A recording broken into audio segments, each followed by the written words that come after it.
श्री शिवाय नमस्तुभ्यम। हर हर महादेव। प्रिय श्रोताओं, आप सबका किटकैट स्टोरीज चैनल की सावन मास कथा श्रृंखला के तीसरे दिन में हार्दिक स्वागत है। आज दिनांक है 13 जुलाई और दिन है रविवार। आज ब्रह्म मुहूर्त का समय सुबह 4:17 से 5:05 तक रहेगा। सूर्योदय होगा सुबह 5:53 पर और सूर्यास्त शाम 7:11 पर। चंद्रोदय होगा रात 9:20 पर। आज सावन मास के कृष्ण पक्ष की तृतीया तिथि पूरा दिन रहने के बाद मध्य रात्रि 1:02 पर समाप्त होगी। इसके बाद में चतुर्थी तिथि प्रारंभ हो जाएगी। आज प्रीति योग पूरा दिन रहने के बाद शाम 6:01 पर समाप्त होगा और उसके बाद में आयुष्मान योग प्रारंभ हो जाएगा। राहु काल शाम 4:30 बजे से लेकर 6 बजे तक रहेगा। आज दिन है रविवार और रविवार का दिन सूर्य देवता को समर्पित होता है, इसलिए आज हम सभी श्रद्धा से ध्यान करते हैं भगवान शिव, माता पार्वती और सूर्य देवता का, जो जीवन के तेज, ऊर्जा और आयु के दाता हैं। हे आदित्य देव, हे त्रिलोचन, हे शिव शंभो, हे माँ गौरी, आप तीनों की कृपा से ही जीवन में प्रकाश, संयम और शांति संभव है। हम प्रार्थना करते हैं सूर्य देवता से कि हमारे जीवन में सदैव तेज बना रहे, आलस्य दूर हो और हर दिन कर्म की प्रेरणा मिले। भगवान शिव शंभो से प्रार्थना है कि भक्ति में स्थिरता और मन में शांति बनी रहे। माता पार्वती से प्रार्थना है कि हमारी श्रद्धा कभी डगमगाए नहीं और परिवार में सुख और समृद्धि का वास हो। सावन मास का ये तीसरा दिन विशेष शुभ है, क्योंकि इसमें शिव भक्ति के साथ सूर्य उपासना का संगम जो होता है, भगवान शिव की तपस्या और सूर्य देव की ऊर्जा जब एक साथ जीवन में प्रवेश करती है, तब आलस्य, रोग और दुर्भावनाएं स्वतः समाप्त होने लगती हैं। इसलिए आज भी आप भक्तों से निवेदन है कि इस कथा श्रृंखला के हर अध्याय को पूरे भाव से सुने, अपने प्रियजनों के साथ साझा करें, लाइक, कमेंट और शेयर करके इसे अधिक से अधिक लोगों तक पहुंचाएं। और आज की कथा का पूर्ण लाभ प्राप्त करने के लिए सबसे पहले हम सूर्यदेव की कथा का श्रवण करेंगे। प्राचीन कथा के अनुसार एक बार एक नगर में एक वृद्धा रहा करती थी। वह रविवार को नियम से घर आंगन को गोबर से लीपकर फिर भोजन तैयार करती और फिर सूर्यदेव को भोग लगाने के बाद ही खुद भोजन किया करती। ऐसा व्रत करने से उनका घर धन धान्य से भरा रहता था। हरि की कृपा से घर में किसी प्रकार का कोई भी दुख नहीं होता था। घर में सब कुछ आनंद मंगल था। इसी तरह कुछ दिन बीत जाने पर वह पड़ोसन जिसकी गाय का गोबर वह वृद्धा लाया करती थी, वह विचार करने लगी कि ये बूढ़ी माई हमेशा मेरी गाय का गोबर ले जाती है। ये सोचकर एक दिन उसने अपनी गाय को घर के अंदर बांध दिया। फिर तो वह हर दिन ही अपनी गाय को घर के भीतर बांधना शुरू करने लगी। इधर गोबर न मिलने पर बूढ़ी माई रविवार के दिन अपने घर को लीप नहीं पाई, इसलिए न उन्होंने भोजन बनाया, न भगवान को भोग लगाया और न ही खुद भोजन किया। इस तरह उन्होंने निराहार व्रत किया। सुबह से शाम, शाम से रात हो गई और वह बूढ़ी माई भूखी ही सो गई। फिर रात में भगवान ने उन्हें स्वप्न में दर्शन दिए और भोजन न बनाने और भोग न लगाने का कारण पूछा। तब बूढ़ी माई ने सूर्य देव को बताया कि गोबर न मिलने के कारण आज वह भोजन नहीं बना सकी।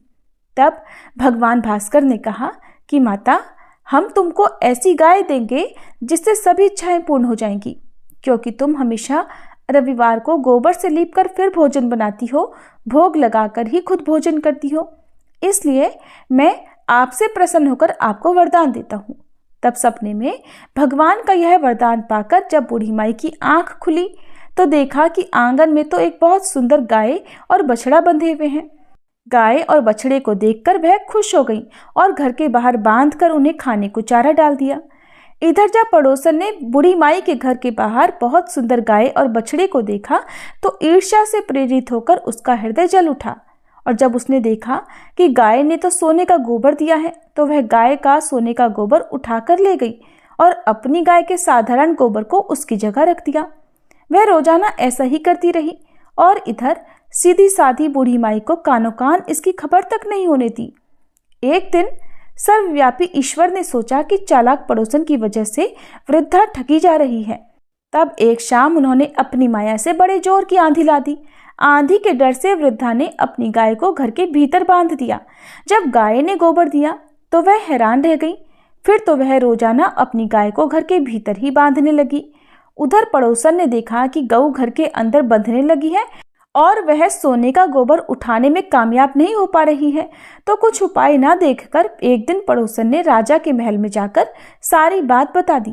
पड़ोसन ने राजा से कहा, महाराज, मेरे पड़ोस में एक वृद्धा के पास ऐसी गाय है जो आप जैसे राजाओं के ही योग्य है और वह गाय रोजाना सोने का गोबर देती है। आप सोने से प्रजा का पालन कीजिए, वृद्धा भला उस सोने का क्या करेगी। राजा ने ये बात सुनी तो सुनकर अपने दूतों को वृद्धा के घर जाकर गाय लाने की आज्ञा दी।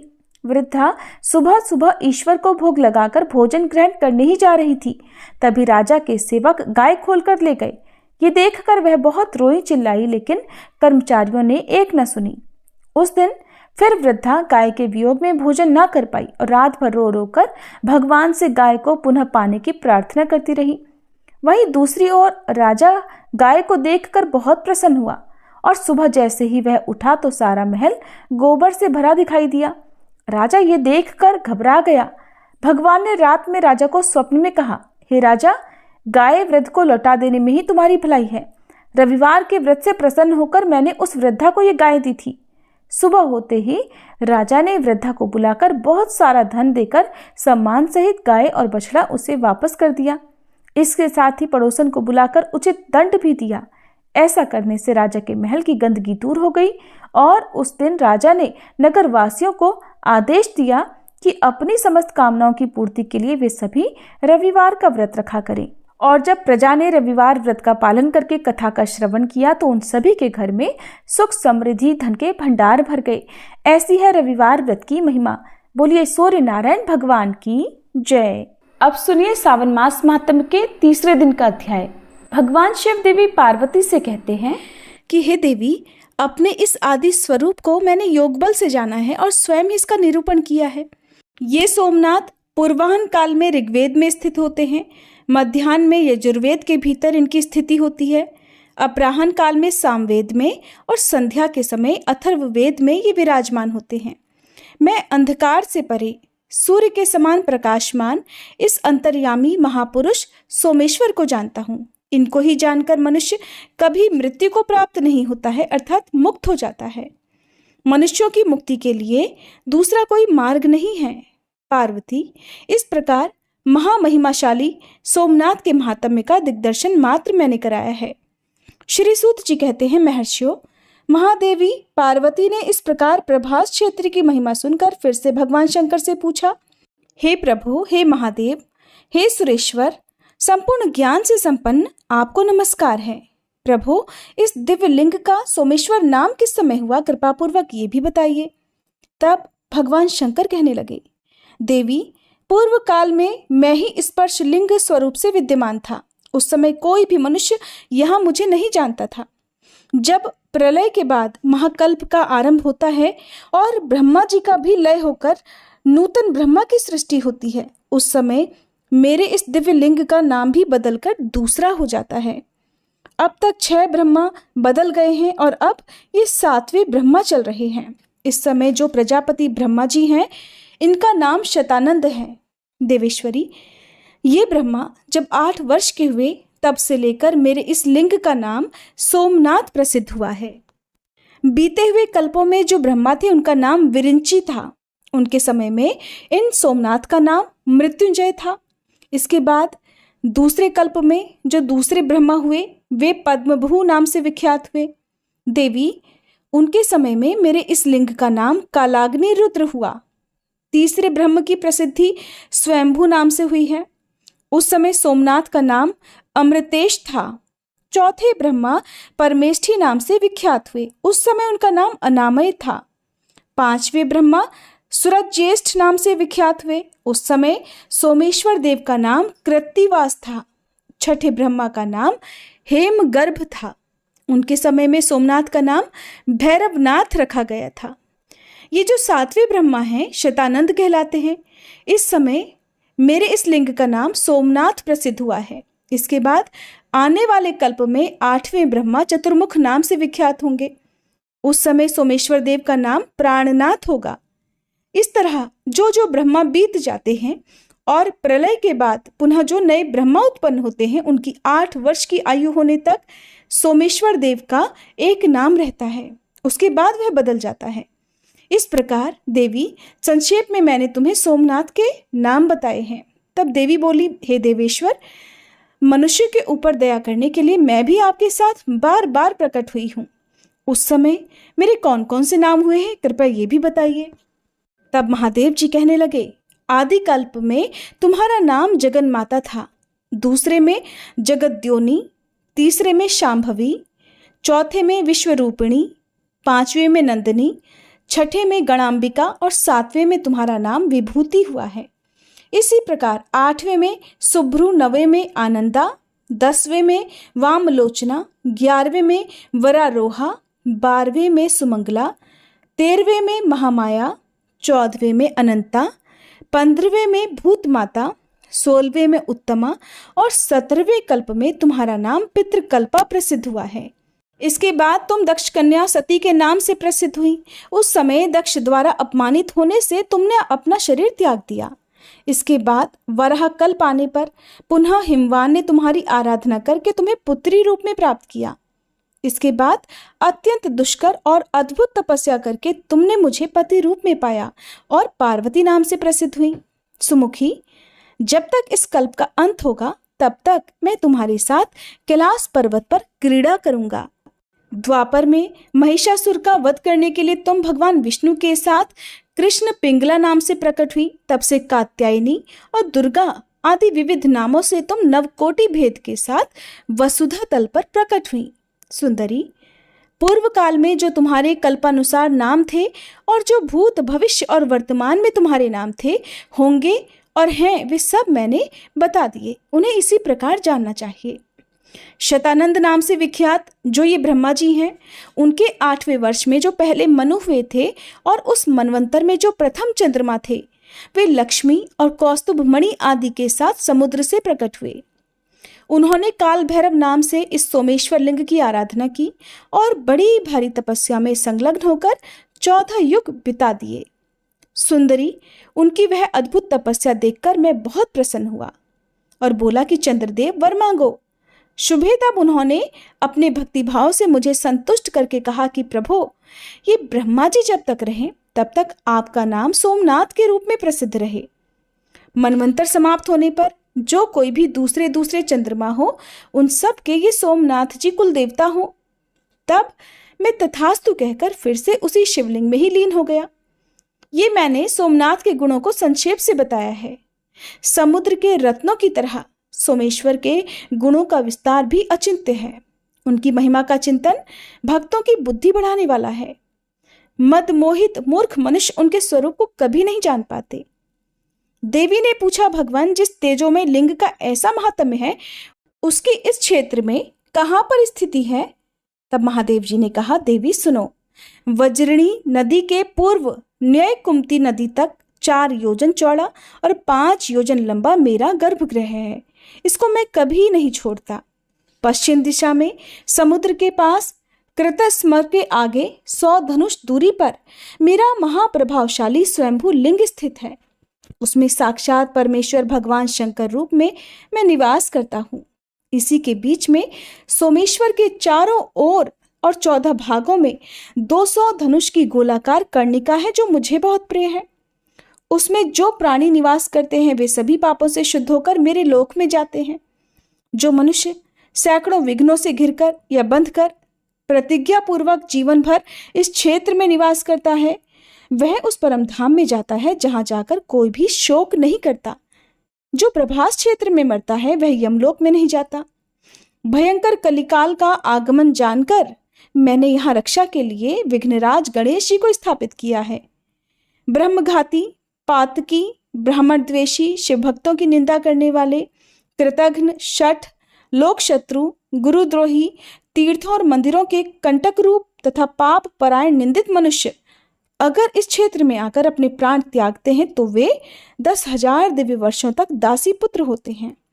उसके बाद ब्रह्म राक्षस होते हैं, फिर हीन योनि अथवा पक्षियों की योनियों में जन्म लेते हैं। इसलिए पूरा प्रयास करके वहां कभी कोई पाप ना करे। अन्य अन्य स्थानों का पाप इस क्षेत्र में आकर नष्ट हो जाता है, लेकिन यहाँ का किया हुआ पाप पिशाच योनि और नरक में डालने वाला होता है। जो मनुष्य अपने मन को एकाग्र और संयमित रखकर इंद्रियों को अपने वश में करके मेरा ध्यान करते हुए यहाँ शतरुद्रीय का जप करते हैं, वे निसंदेह सिद्ध हो जाते हैं। अगर कोई मनुष्य उत्तम प्रभास क्षेत्र को जाए तो उसे ऐसा प्रयास करना चाहिए जिससे वह फिर वहां से बाहर ही न जाए। भूलोक में जो लिंग हैं उन सब में सोमनाथ मुझे विशेष प्रिय है। देवी, इस दिव्य लिंग में जो गुण है वो मुझे ही ज्ञात है, उन्हें मैं ही जानता हूँ। दूसरा कोई भी किसी भी प्रकार उन्हें जान ही नहीं सकता। जिस समय न ब्रह्मा थे, न भूमि थी, न सूर्य थे और न ये संपूर्ण जगत ही था, उस समय ब्रह्मा जी के प्रलय काल में ये दिव्यलिंग भाविनी वृत्ति का आश्रय लेकर अर्थात भविष्य में मुझे यहीं पर प्रकट होना है, ऐसी भावना रखकर इस स्थान की रक्षा करता रहा। देवी, देव, मनुष्य आदि सब लोग तभी तक संसार में भ्रमण करते हैं जब तक कि मेरे स्वरूप भूत सोमनाथ को प्राप्त नहीं होते। ये प्रभास क्षेत्र मोक्ष धाम कहा गया है। इस प्रकार मैंने तुम्हारी जानकारी के लिए सोमनाथ के महान भाव का वर्णन किया है। जो मनुष्य सदा इसका पाठ करेंगे वे मुझ चंद्रमौली शिव के धाम में जाएंगे। देवी, जो भक्तजन सोमेश्वर देव की शरण में जाते हैं वे इस भयंकर संसार चक्र में फिर कभी नहीं भटकते। जय भोलेनाथ। आज का महात्म्य समाप्त हुआ। अब सुनिए भगवान शिव की कथा। आज आप रसपान करेंगे भगवान भोलेनाथ और भगवान के एक सच्चे भक्त की कहानी, जिसके पास भोलेनाथ को अर्पित करने के लिए कुछ भी नहीं था। बाकी लोग तो मंदिर में आया करते, भगवान को बहुत महंगा महंगा चढ़ावा भी अर्पित करते, लेकिन वो भक्त था एकदम निर्धन, खाली हाथ आता और भगवान के मंदिर में कुछ देर बिताकर सच्चे मन से भगवान का ध्यान करता, दीप जलाता और वापस अपने घर को लौट जाता। कहते हैं कि जब भी हम किसी को सुख देते हैं तो बदले में हमें भी सुख मिलता है। कभी कभी देर से मिलता है, लेकिन मिलता जरूर है। और भोलेनाथ तो अपने भक्तों पर बहुत जल्दी प्रसन्न हो जाते हैं, इसीलिए तो भोलेनाथ कहे जाते हैं। बहुत दयालु हैं। कहते हैं अगर हम सच्चे मन से भगवान को पुकारें तो हम कितनी भी मुश्किल में क्यों ना हो, भगवान हमारे दुखों को दूर जरूर करते हैं और हमारी जो भी इच्छा है वो भी पूर्ण करते हैं। तो आज की जो कहानी है वो भोलेनाथ के भक्त की कहानी है, और इस कहानी को उन लोगों को तो जरूर सुनना चाहिए जो कि भोलेनाथ को कुछ भी अर्पित नहीं कर पाते हैं और फिर ये सोचते हैं कि आज सोमवार का दिन था या आज मासिक शिवरात्रि थी, आज भोलेनाथ का दिन था और बाकी सब ने तो भगवान को बेलपत्र, भांग, धतूरा, पंचामृत सभी कुछ अर्पित किया। आपके पास चढ़ाने के लिए केवल एक लोटा गंगा जल था और केवल तेल का ही एक दीपक था जो जलाने के लिए था। अब ऐसे में आपको ये भी जानने को मिलेगा कि आखिरकार भगवान कैसे प्रसन्न होते हैं, किस तरह की भक्ति से भगवान प्रसन्न होते हैं। तो एक बार एक नगर में भगवान शिव का एक भव्य मंदिर था। बहुत सुंदर मंदिर था जहां भगवान शिव पूरे परिवार के साथ विराजमान थे। वहां पर हर वर्ष दूर दूर से भक्तजन शिव जी के दर्शन करने के लिए आते थे। सावन का महीना चल रहा था। दूर दूर से कांवड़ लेकर भगवान शिव का जलाभिषेक करने आए हुए थे। मंदिर पूरा भक्तों की भीड़ से भरा हुआ था। तभी अचानक आकाश में बिजली कड़की और सोने का एक थाल उस जगह से उतरा। उसी के साथ एक भविष्यवाणी भी हुई कि जो कोई भी भगवान शिव का सच्चा भक्त और प्रेमी होगा उसी को ये थाल मिलेगा। मंदिर के भवन में उपस्थित सभी लोगों ने ये भविष्यवाणी साफ साफ सुनी। सुनते ही धीरे धीरे सभी लोग इकट्ठे हो गए। सोने का थाल था, सभी लोग चाहते थे कि हमें ये थाल मिल जाए। जो लोग मंदिर की व्यवस्था देखते थे, यानी कि हर दिन मंदिर में साफ सफाई की व्यवस्था देखते थे, मंदिर में हर दिन पूजा पाठ की व्यवस्था देखते थे, उन्हें तो ये विश्वास था और विश्वास भी पूरा था कि ये थाल तो हमें ही मिलेगा, क्योंकि हम ही हैं जो इस मंदिर की देखभाल भी करते हैं और सच्ची सेवा भी करते हैं और सबसे पहले पूजा भी हम ही इस मंदिर में करते हैं। तो इस तरह से उन्हें तो पूरा विश्वास था। इसलिए वो भीड़ में सबसे आगे जाकर खड़े हो गए कि हम इस थाल को सबसे पहले छुएंगे।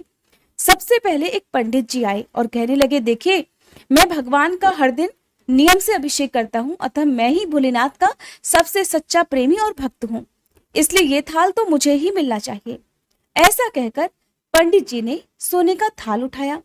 जैसे ही पंडित जी ने थाल को छुआ, वह थाल सोने की जगह पीतल का हो गया वो पीतल में बदल गया, जिसे देखकर पंडित जी बड़े शर्मिंदा हुए। उन्होंने थाल को उसकी जगह पर रख दिया और वहां से दूर खड़े हो गए। इसी तरह वहां पर भीड़ में उपस्थित लोगों ने बारी बारी से खुद को आजमाया। बाकी जितने भी लोग वहां पर थे वो सभी आते, थाल को छूते और थाल कभी मिट्टी का तो कभी पीतल का बन जाता, सोने का नहीं रहता था। इस तरह वो थाल को वापस उसी जगह पर रखकर वापस जाते रहे। इसके बाद जब उस नगर के राजा को इस बारे में पता चला तो राजा दौड़े दौड़े आए। राजा थे, धन की सुख संपत्ति की कोई कमी नहीं थी। राजा सोचने लगे कि मैंने महादेव के मंदिर में बहुत भारी दान दक्षिणा दी है, मंदिर निर्माण में भी मैंने सहयोग किया है, इसलिए ये थाल तो मुझे ही मिलना चाहिए। ऐसा कहकर जैसे ही राजा आगे बढ़े और थाल उठाया, जैसे ही थाल उठाया थाल तांबे का हो गया। ये देखकर महाराज भी बड़े शर्मिंदा हुए। थाल को वापस चुपचाप उसी जगह पर रखकर एक तरफ खड़े हो गए। इसके बाद इसी तरह एक से बढ़कर एक दानी महात्मा और भक्त पधारे, लेकिन किसी के हाथ में थाल पीतल का हो गया और किसी के हाथ में तांबे का हो गया, किसी के हाथ में मिट्टी का, सोने का तो रहा ही नहीं। तब सभी लोगों को पता चल गया कि हम में से कोई भी महादेव का सच्चा भक्त ही नहीं है, यानी कि अब तक हमने अपने जीवन में महादेव की जो पूजा भक्ति की है वो सच्ची थी ही नहीं। उस सभी में स्वार्थ था, झूठ था, दिखावा था। उसी समय एक गरीब किसान का वहां आना हुआ। वो बेचारा महीनों बाद आज चातुर्मास के शुभ अवसर पर भोलेनाथ के दर्शन करने आया था। चातुर्मास का समय कभी भी बुरा नहीं होता। चातुर्मास के समय में शुभ मांगलिक कार्य नहीं किए जाते हैं, लेकिन इन 4 महीने में भगवान की भक्ति जरूर करनी चाहिए। पूजा पाठ से संबंधित जैसे कि आप भजन कीर्तन, महापुराणों की कथाओं का पाठ या श्रवण इन दिनों कर सकते हैं। तो चातुर्मास के शुभ अवसर पर बेचारा बहुत दिनों के बाद वो भोलेनाथ के दर्शन करने आया था। एक तो गरीबी, ऊपर से गृहस्थी के बोझ तले दबा हुआ वह गरीब दिन रात खेतों में मेहनत मजदूरी करके अपना और अपने परिवार का गुजारा किया करता था। अभी रास्ते में ही आ रहा था कि कोई भिखारी उसे मिल गया और कुछ मांगने लग गया। इस किसान को उस पर दया आ गई। अपने खाने के लिए जो खाना वो साथ लाया था, जो कि वो काम करने के दौरान अक्सर बीच में खाया करता था, उसने वही खाना उस भिखारी को दे दिया, ये सोचकर कि शायद इस खाने की जरूरत मुझसे ज्यादा इस भिखारी को है। थाल के बारे में उस गरीब किसान ने भी सुना था, लेकिन उसने इस ओर बिल्कुल भी ध्यान नहीं दिया, ये सोचकर कि मैंने तो ना कभी भगवान को चढ़ावा चढ़ाया, ना कभी मैं नियम पूर्वक मंदिर में गया, ना मैंने कभी ब्राह्मणों को भोजन कराया, ना कोई दान दक्षिणा ही दी। दान दक्षिणा कैसे देता? बेचारा बड़ी मुश्किल से तो अपने परिवार का पेट पाला करता था।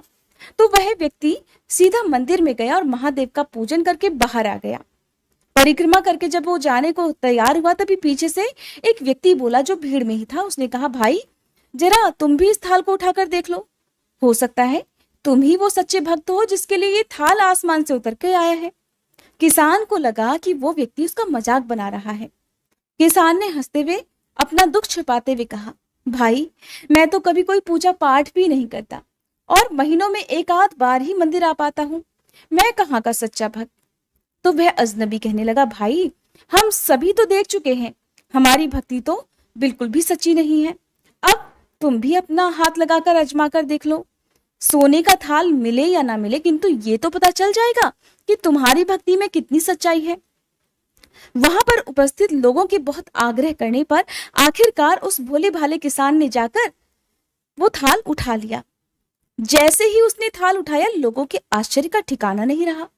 सोने का थाल रोशनी से जगमग करने लगा, चमचमाने लगा, जिसे देखकर मंदिर में उपस्थित सभी लोगों के बीच में खुशियों की लहर दौड़ गई।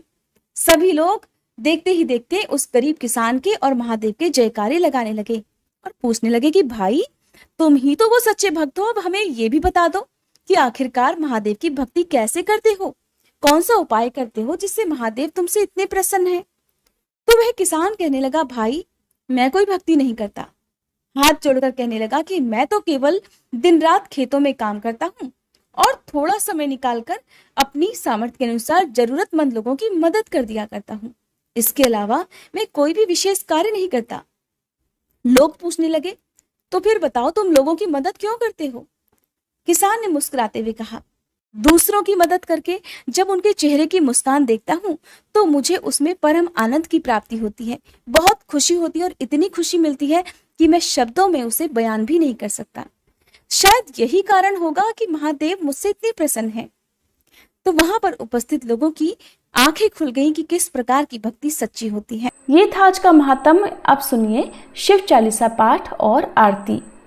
जय गणेश गिरिजा सुवन, मंगल मूल सुजान, कहत अयोध्या दास तुम, देहु अभय वरदान। जय गिरिजापति दीन दयाला, सदा करत संतन प्रतिपाला।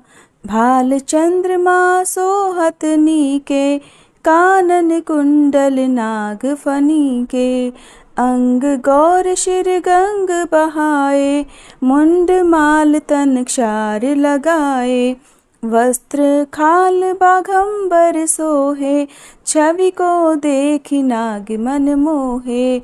मैना मातु की हवे दुलारी, बाम अंग सोहत छवि न्यारी। कर त्रिशूल सोहत छवि भारी, करत सदा शत्रुन क्षयकारी। नंदी गणेश सोहे तह कैसे, सागर मध्य कमल हैं जैसे। कार्तिक श्याम और गणुराऊ, या छवि को कहीं जात न काऊ। देवन जब ही जाय पुकारा, तब ही दुख प्रभु आप निवारा। किया उपद्रव तारक भारी, देवन सब मिली तुम ही जुहारी। तुरत षडानन आप पठायऊ, लव निमेष मह मारी गिरायऊ। आप जलंधर असुर संहारा, सुयश तुम्हार विदित संसारा। त्रिपुरासुर सन युद्ध मचाई, सब ही कृपा कर लीन बचाई। किया तपहि भगीरथ भारी, पूरब प्रतिज्ञा तासु पुरारी। दानिन मह तुम सम को नाही, सेवक स्तुति करत सदाही। वेद नाम महिमा तब गाई, अकथ अनादि भेद नहीं पाई। प्रकटी उदधि मंथन में ज्वाला, जरत सुरासुर भये विहाला। कि नहीं दया तह करी सहाई, नीलकंठ तब नाम कहाई। पूजन रामचंद्र जब कीन्हा, जीत के लंक विभीषण दीन्हा। सहस कमल में हो रहे धारी, कीन्ह परीक्षा तब ही पुरारी। एक कमल प्रभु राखे उजोई, कमल नयन पूजन चह सोई। कठिन भक्ति देखी प्रभु शंकर, भय प्रसन्न दिए इच्छित वर। जय जय जय अनंत अविनाशी, करत कृपा सबके घटवासी। दुष्ट सकल नित मोहि सतावे, भ्रमत रहो मोहि चैन न आवे। त्राहि त्राहि में नाथ पुकारो, ये ही अवसर मोहि आन उबारो। ले त्रिशूल शत्रुन को मारो, संकट से मोहि आन उबारो। मात पिता भ्राता सब होई, संकट में पूछत नहीं कोई। स्वामी एक है आस तुम्हारी, आये हरहु मम संकट भारी।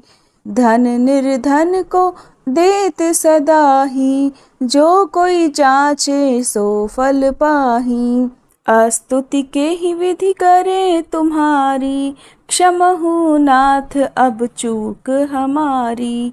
शंकर हो संकट के नाशन, मंगल कारण विघ्न विनाशन।